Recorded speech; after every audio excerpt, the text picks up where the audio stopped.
All right, so here we go.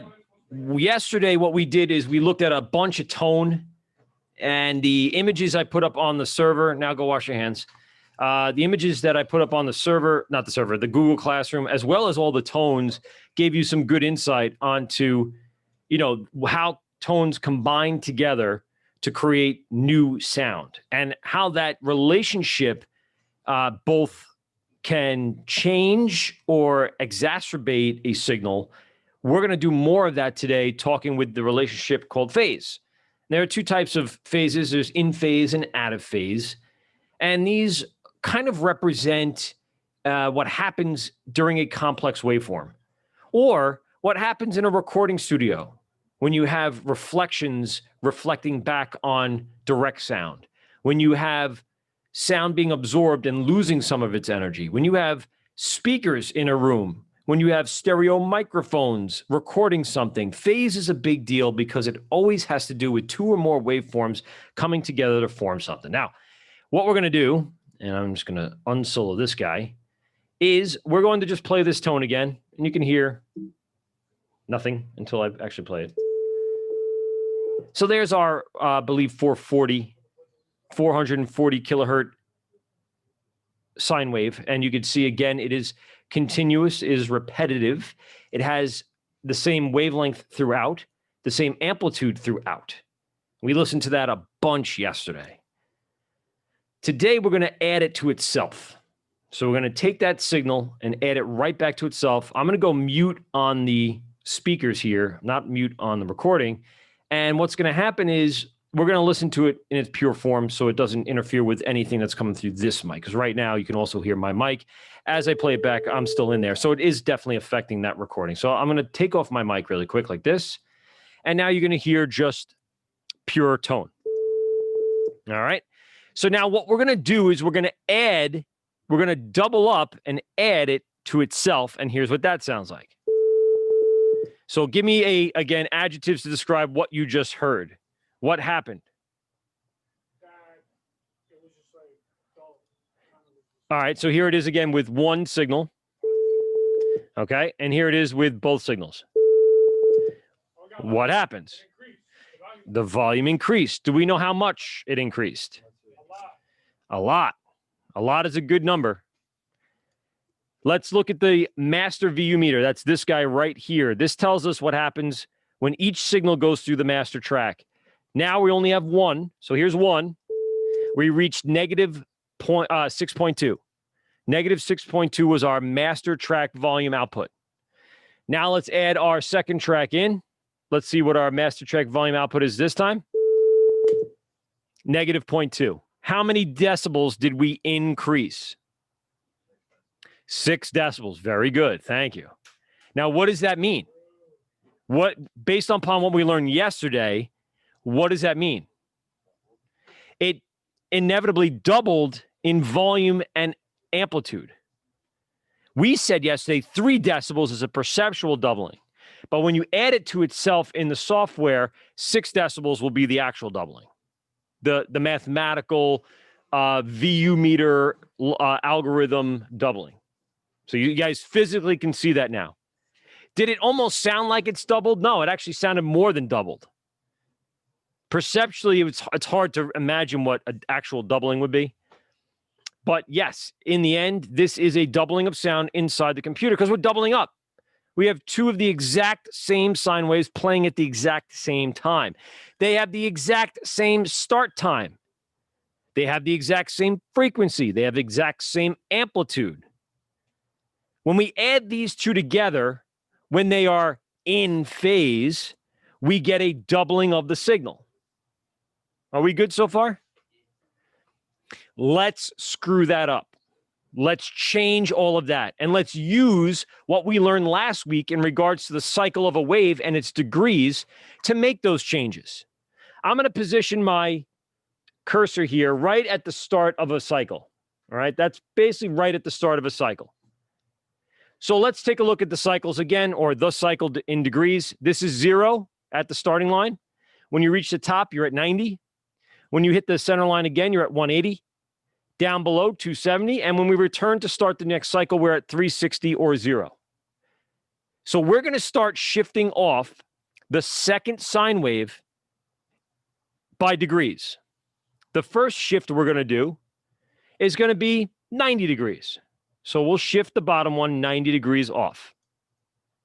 Now you can see the start time here is now the 90 degree or backwards 90 degrees or 270 degree. It's 90 degrees off though. Now let's listen to both of these again. Put my little, there it is. Good. Good. So that's the original sine wave. Negative 6.2, right? We know that.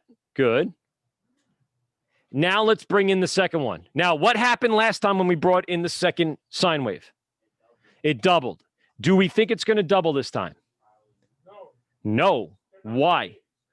They're not in phase. What we know about in-phase signals is when they add together, they double in strength. But we're shifting it off 90 degrees. So give me some hypothesis of what possibly could happen. It's going to get cut off. Okay, what else? Overlapping. Okay. What'd you say, Mike? It's going to get quieter. Now, where is it going to get quieter? On each track or in the mix? In the mix. All right, so let's see. Remember, we went from negative 6.2 to negative 0.2. Let's see what the mix is this time. Reset our master track and push play. Look at that. What happened?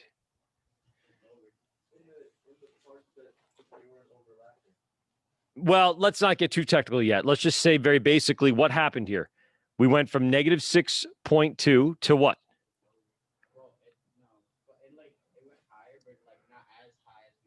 Good. It definitely rose in volume, but not 6 decibels. It rose 3 decibels. Now we're actually at a doubling of perceptual sound. Yes, but it's still doubled. Not mathematically, but perceptually. So far, so good. And we shifted our signal off 90 degrees out of phase. Let's go to 180. I'll zoom in a little bit. Again, put my cursor at the start of one of these waves here. And now I'm going to shift it off at 180 degrees. Right there. So far, so good. All right, let's do our experiment. Let's go ahead and reset our master track. Push play. Negative 6.2. Now let's see what happens when we add in both tracks.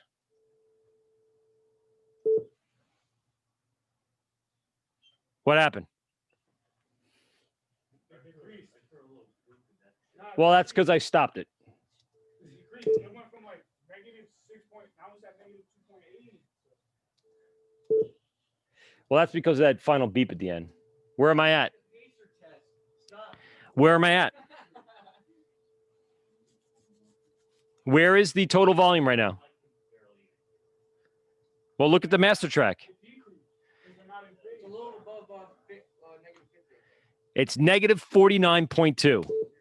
And yes, that final little beep at the end, because I stop it and there's a delay in the stop, does change it. But that has nothing to do with what happens in the interaction. So here is the view. At 90 degrees, it jumped only 3 decibels. At 180 degrees, it actually what?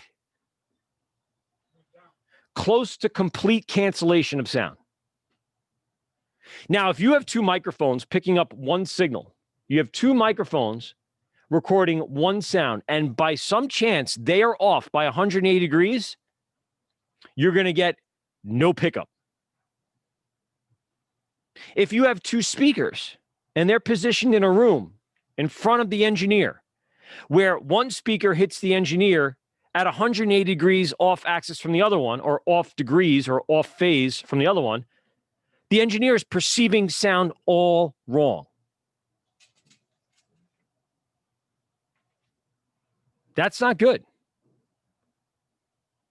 This could be a problem. This also could be something that would be an amazing way of sound reduction if you need to. For instance, there is technology out there that can take sounds from something and return it on itself to cancel that sound out. There were engines in cars developed to record and listen to the engine sound and to have speakers to play back sound at the engine to quiet it down. Yeah, that's been done.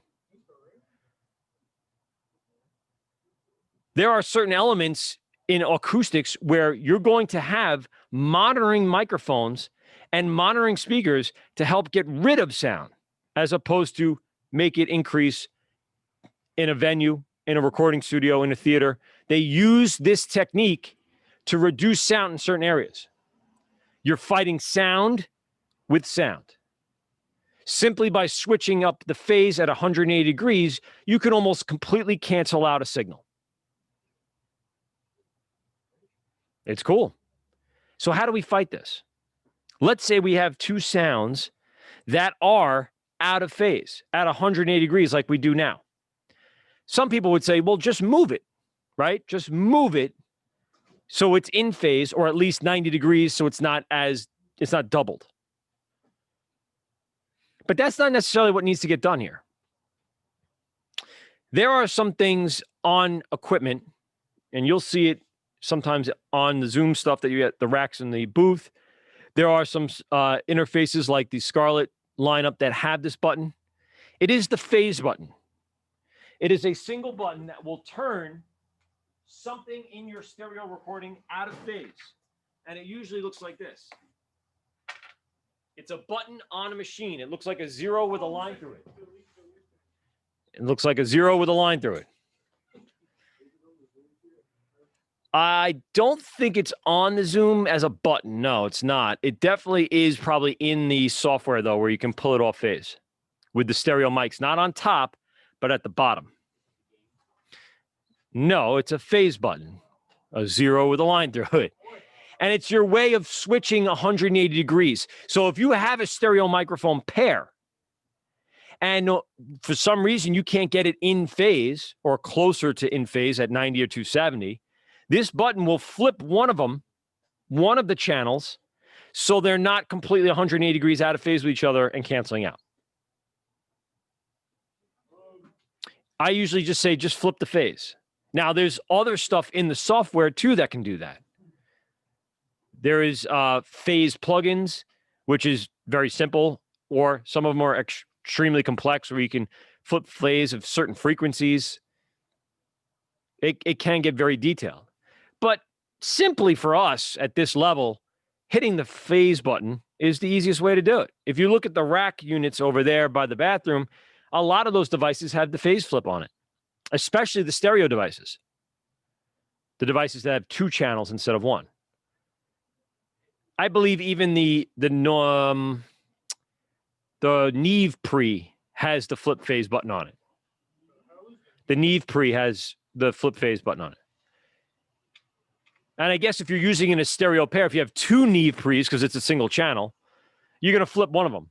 What is that? It's a mic pre. It's a very, very expensive mic pre. It's a very, very good mic pre. And it's in the rack, and it can be used through the routing system. It's not there, because your keyboard is not a phase device. Your keyboard's not an interface. It's on audio. What that? Because if you listen to one channel, like we just did, you listen to one of them, and it sounds good, and then you listen to the other one by itself, and it sounds good, and then when you listen to them both together, and this happens, then you know something's wrong.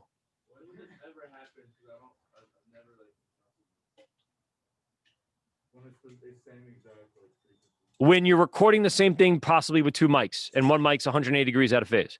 When you have two speakers in a room, and they could be out of phase with each other, and it's affecting the way the engineer is listening. It has to do with when two or more waveforms exist, but that's the simple part about it. The more complex part is, I'm in a room, and I have complex waveforms. We're just dealing with a simple sine wave right now. But when I have complex waveforms that are coming out of my speakers and into my room, and I'm really trying to get the mix right, but something's not right. As much as I listen to one track, I listen to another. Headphones sound great, but it doesn't sound right in the room. There's something wrong with the room. The room could be causing phase issues. And you should know then by absorption or diffusion or something of that nature to get rid of the interaction of those two waves that are flying through the air, or those two complex signals flying through the air and affecting each other in the air. Could be. Sure, it could be based on the acoustics of a room. Yep. So it's not just like depending on like if it's the same exact tone. It's like it could be the same exact signal from a microphone. It could be my microphone signal, and I'll give you this. So this was my signal yesterday, which we did, and I'll just solo it down here. That's this one here. Get rid of my solos. Put it back on this guy. This was me just saying something, right? This is a complex waveform. That's not it. That was me singing it. It's not the one I wanted. It was over here. hey don't. There it is, right? Hey don't. So now let's copy itself, right? And this is what amateur producers do. Hey, let's double up my signal because that's the right thing to do. We're going to go ahead and push that. We're going to go ahead and copy it down here. All right, so now I have two complex waveforms. Hey don't. They're in phase, correct? So what happened? The volume went ridiculously loud. But let's say the, again, amateur engineer decides, hey, maybe if I just move it off a little bit and change things, it'll probably be good. It's like, no, it won't be. It's harder to find the 90-degree or 180-degree point, but I'm going to go with from start to finish, which should be right around here. So let's say this is 180. So let's put our marker here, and then let's shift one of these off. All right, so here's the original. Hey don't. And then here's it with the doubling. Hey don't. And you get that sound. Now things start to get really weird. It's not just some sort of canceling. Now it starts to sound like it's hollow. And that's a very common problem that engineers find, that their signal went from awesome to not awesome anymore. And if I shift it off, let's move that back. Let's shift it off differently. Let's shift it off on only 90. It might even sound more different. Let's see, 90 would be somewhere around here. So we're going to go ahead and start it there. Again, the original signal here. Hey don't. And here it is with the second 90-degree phase. Hey don't. And that's even different. That's now not only hollow, but more volume and almost peaking and clipping. So first of all, I know I'm just copying and pasting the same exact waveform, so it's easy. But pretend that this is me saying how you doing into two separate mics, or me playing a guitar into two separate mics. If they're not lined up to be completely in phase, you might have a real issue here. Now, technically speaking, what I'd probably end up doing with a stereo pair is I'd pan them off left and right. That's the point of having a stereo pair. Hey don't. Now, it doesn't sound as bad, but it still sounds, because it's out of phase, it still sounds a little hollow. Now I put them back in phase. Hey don't. And it sounds a little better. But there's still some phase issues there you'll have to deal with if you're not careful. And if one mic is just off in distance from the other one and it shifts it off 90, 180 degrees, 270, you could be looking at a hollow recording for a stereo mic. And that's not good. You don't want that. So there's an exact science to this. There is actual math and science to recording, stuff in the field, especially using stereo mic techniques. And, the doubling up of identical tracks sometimes works if you know what you're doing. If you know what you're doing and you're going to take one of those two tracks and either pull it out of phase or send it through another bus and not contribute to an in-phase increase in volume, you actually can use doubling tracks as a technique. But the problem is most amateur engineers that do this technique don't know why they did it and don't know how to adjust it afterwards. It can be done. It's not wrong. It's just wrong when you don't know why you did it and what you're doing with it. And it all has to do with how these simple waves and complex waves interact with each other. Let's go back up to our original part here. Get rid of these guys for just a moment. And what we didn't do was we didn't look at 270 degrees out of phase. So there's the start. We were at 180. So let's shift it back to 270, which looks like this. Again, original signal here. All right, and now here it is with both. Interesting that it's actually now cycling. I don't know why. I haven't shifted it off that much. Stick it here at 0, right? And 270. Yep, that's right. Okay, good. Oh, because my thing is much shorter now. I should have increased my loop. There we go. But yes, you know, the total volume is different here. I'm going to take my mic out so you can see real volume. Here it is by itself. Again, we know it's negative 6.2, and now here's with 270. Negative 2.9, not negative 3.2. 90 degrees was at negative 3.2. 270 is at negative, what did I say, 2.9? Maybe I'm off a little bit, but I don't think so. I'm pretty close to being at 270 here. Let's see if that changes anything. Nope, negative 2.9, and I didn't change any volume. So it seems like on the back end of your cycle, on the front end at 90 degrees, it's only a 3 decibel increase. On 180, it's a complete cancellation, right? Just about. And on the 270, it's even less of a boost. It's not a complete doubling. It's just a little bit of an increase, which is quite interesting. It really is.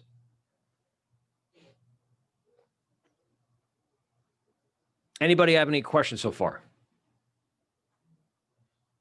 One question. Yes, one question. Go. So before you were explaining how a lot of immature, Yep. Do a copy and paste from track to track.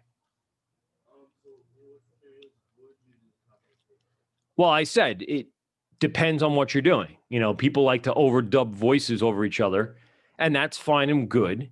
You just have to know that when you do that, you're going to get an increase in volume of the mix. You're going to double pretty much the sound. How does that affect the overall mix?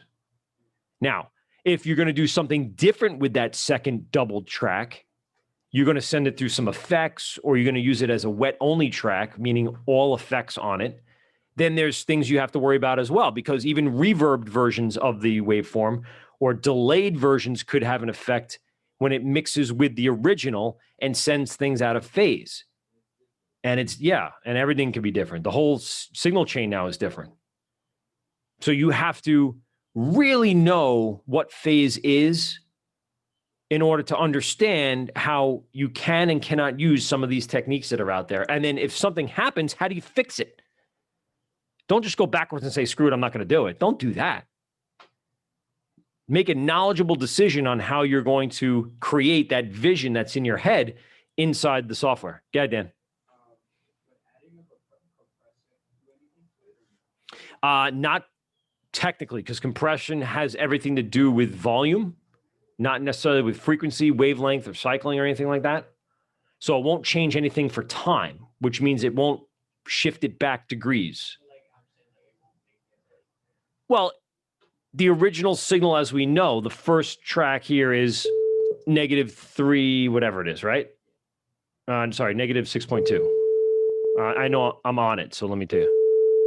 Yeah, -6.2, right? So if I add a compressor to that, I'm only going to kind of control the volume. Now, if that volume is increasing or decreasing, it all depends. But in the end, you still have another signal in phase with it. So you're going to get another increase in volume once you get that second signal played, until you're able to either A, shift it out of phase and reduce it a little bit, or B, like I said, send that second signal through other plugins that have to do with time on an aux and stuff like that, where it's pretty much all 100% wet signal. But even then, that presents some problems.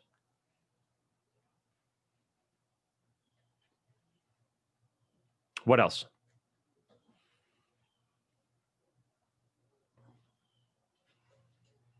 What else? What else? 'Tis all? 'Tis all for you. All right, 'tis all.